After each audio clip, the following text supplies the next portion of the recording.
Avez-vous déjà mangé des pommes farineuses? Je pense bien que oui, et je pense bien que vous n'avez pas forcément apprécié. Aujourd'hui, on va essayer de comprendre pourquoi certaines pommes sont farineuses tandis que d'autres ne le sont pas. Savez-vous que les chercheurs travaillent à la mise au point de prototypes qui nous permettront d'identifier les pommes farineuses? Objectif: les éliminer définitivement de votre compotier. Sabrina, vous êtes responsable qualité au verger d'Anjou. C'est exact. Et nous sommes... Alors nous sommes dans un verger de nos coopérateurs, Oui. dans un verger d'Ariane actuellement. Donc il y a plein de pommes, on ne voit pas forcément de différence à l'œil nu entre ces différentes pommes. Non, tout à fait, on peut en prendre une si vous voulez. Ouais. En voici une. Est-ce qu'elle est farineuse, cette pomme? C'est une bonne question, je peux pas, à part croquer, je ne peux pas vous répondre juste à la vue du fruit. D'accord, donc là on n'a aucun moyen de savoir. Est-ce que vous avez quand même des outils qui vous permettent d'avoir des infos sur la pomme? Oui, on a certaines informations intrinsèques du fruit. Par exemple, on peut mesurer le taux de sucre ou encore le taux de fermeté. Ce sont des méthodes qu'on utilise en station de conditionnement. Je peux vous emmener si vous le souhaitez. Oui, allez, c'est parti.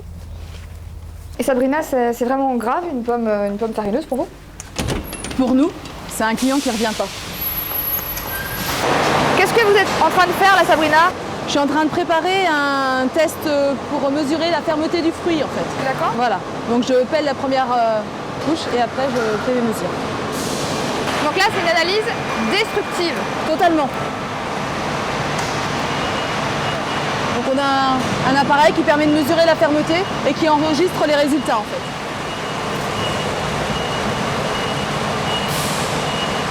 Et qu'est-ce qui se passe ici, Sabrina, dans la calibreuse? Alors là, l'ensemble des fruits vont passer sous un système de caméra pour être triés, afin de les trier par défaut extérieur aux fruits. Mon rêve, ce serait effectivement que les fruits farineux puissent aussi être triés au même titre que les fruits ayant des défauts. Donc un outil supplémentaire qu'on rajoute à la calibreuse. Et si possible non destructif. Génial, ok, très bien.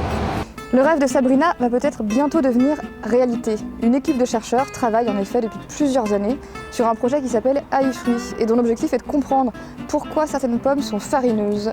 Venez, on va essayer de comprendre tout ça. Nous sommes au campus du végétal. Michael, vous êtes enseignant-chercheur en qualité des fruits. Pourquoi certaines pommes sont farineuses? Alors, il y a plusieurs facteurs qui peuvent expliquer que des pommes deviennent farineuses, notamment en conservation, soit le facteur génétique qui est lié à la variété, soit le facteur environnemental, c'est-à-dire suivant les conditions climatiques pendant que la pomme s'est développée, peuvent interagir sur sa qualité, notamment sur sa farinosité à la récolte et en conservation. Et souvent, ce qui se passe, c'est qu'il y a une interaction entre les deux, c'est-à-dire que certaines années, des variétés vont avoir tendance à devenir très farineuses en conservation et d'autres années, beaucoup moins. Donc c'est hyper compliqué. C'est très compliqué à étudier. Marc, vous êtes chercheur à l'INRA et vous travaillez sur la texture des fruits. Qu'est-ce que la texture? Alors, la texture peut avoir différentes définitions en fonction de l'usage du fruit, mais pour le consommateur, c'est ce qu'il perçoit en bouche. Donc il peut apercevoir différents descripteurs, la fermeté, la jutosité, le fondant, et il y a des défauts aussi de texture comme la farinosité. Et qu'est-ce qui influence alors cette texture? Alors en fait, ce qui influence cette texture se trouve à différentes échelles. Ici, on s'intéresse à la distribution dans taille et en morphologie des cellules et éventuellement aussi sur la distribution des espaces intercellulaires, parce que l'on sait que plus les cellules sont petites, moins il y a d'air dans les tissus, plus les tissus sont fermes. Pour synthétiser ce que viennent d'expliquer Michael et Marc, quand on croque dans une pomme, notre perception de la texture dépend de différents facteurs, à différentes échelles. Ainsi, la texture d'une pomme est d'abord liée à l'organisation de ses tissus. Ces derniers sont constitués de cellules qui sont collées les unes aux autres et qui ont des tailles et des formes différentes. Mais l'espace entre les cellules joue également un rôle prépondérant. Il peut être rempli de sucre ou d'air. Tout dépend de la composition des parois des cellules. La proportion et la répartition des différentes cellules dans le fruit expliquent les sensations que l'on peut avoir en mangeant une pomme farineuse ou une pomme croquante. Pour conclure, l'organisation des tissus du fruit, la composition des cellules varient en fonction de la variété de la pomme, de ses conditions de culture et de son stade de maturité. Le programme AI-Fruits cherche à mieux connaître les effets de ces trois facteurs sur l'organisation de la texture. L'objectif final est de développer des instruments non destructifs pour évaluer l'organisation des tissus et donc évaluer la qualité de la texture du fruit. Maya, vous êtes chercheur en IRM et vous utilisez cette technologie pour récolter diverses informations sur les pommes. Quelles sont ces informations ? L'IRM permet de quantifier la structure interne des fruits de façon non invasive et non destructive, mais aussi d'accéder aux informations sur l'organisation interne des tissus, à savoir sur la répartition de l'eau au sein de la cellule végétale, mais également à la quantité d'air relative dans les tissus. Ces éléments que vous avez récoltés grâce à l'IRM, à quoi ils vous servent finalement ?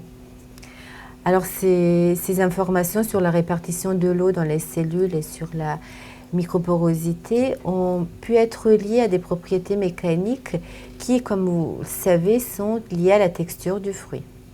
Et qui dit texture dit farinosité éventuellement. Voilà. Pierre, vous êtes enseignant-chercheur en physique. Est-ce que vous pouvez m'expliquer à quoi sert ce petit boîtier ? Alors ce petit boîtier, voilà ce qu'il fait. Il va exciter sonométriquement la pomme et on va analyser sa réponse, le son qu'elle émet suite à cet léger impact. Et vous imaginez que cette réponse, elle va être liée à des caractéristiques internes ? Oui, on sait que quand le fruit vieillit, la réponse sonométrique évolue. Oui. Et on essaie de relier cette réponse sonométrique à la texture du fruit, notamment à sa fermeté, à sa jutosité, voire peut-être, on espère, à sa farinosité également. Tous ces chercheurs émettent des hypothèses quant aux origines de la farinosité. Je vais maintenant vous emmener rencontrer Théodore qui va structurer toutes ces données collectées. Théodore, dans le cadre du projet AI-Fruits, vous travaillez sur des approches statistiques. Tout à fait. Et que viennent faire les stats dans la farinosité de la pomme ? Alors, les statistiques sont là pour valider certaines hypothèses que nos collègues chimistes, biologistes, physiciens ou opticiens émettent par rapport à différents critères qui se situent à différentes échelles dans le cadre du fruit, à l'échelle du fruit tout entier, à l'échelle du tissu, de la macromolécule ou du génome, par exemple. Et dans le cadre du génome, concrètement, à quoi on peut aboutir ? Alors, dans le cadre du génome, par exemple, on peut utiliser les approches statistiques pour mieux cibler les gènes qui seraient éventuellement susceptibles de donner ce caractère farineux du fruit. Deux projets aujourd'hui sortent du lot. Pourquoi ? Car ils sont plus avancés que les autres en termes de corrélation entre la mesure et la texture. On va aller voir ces prototypes qui seront peut-être un jour adaptés pour un usage professionnel au verger. Haroun, bonjour. Vous êtes enseignant-chercheur en acoustique. Et ce qui est un peu rigolo, c'est que vous travaillez avec cette pomme exactement comme travaillent des géophysiciens avec la planète Terre. Exactement. En fait, les géophysiciens travaillent sur les séismes qui se propagent autour de la Terre et leur étude nous donne des renseignements sur les propriétés du manteau terrestre.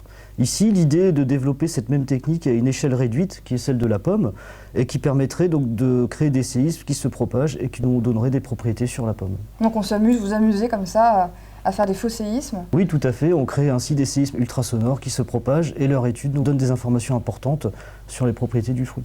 Donc si le séisme se propage rapidement, la pomme est croquante. Et si le séisme se propage lentement, la pomme est plutôt farineuse. Et ça pourrait être dans un verger, un outil portatif un jour ? La suite du projet vise à développer un outil au service effectivement du verger.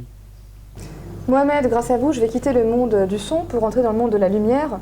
Par exemple avec ce laser que vous êtes en train d'envoyer sur la pomme. Qu'est-ce que vous êtes en train de faire ? Donc c'est simple, on envoie un laser sur une pomme, ça rentre dans le contrôle non destructif, ça veut dire la pomme elle n'est pas déstructurée et on arrive à mesurer la quantité de lumière absorbée dans la pomme ou sa diffusion. La quantité de lumière absorbée va nous renseigner sur la composition biochimique et la manière dont la lumière se diffuse dans les tissus de la pomme va nous renseigner sur la structure. Et une fois que vous avez la structure et la composition biochimique, que pouvez-vous en déduire ? Donc, une fois on a ces deux paramètres, on peut prédire la qualité du fruit, notamment la farinosité. Et voilà, vous savez tout sur la farinosité des pommes. Espérons que le projet AI-Fruits aboutisse rapidement afin de dire adieu aux pommes farineuses.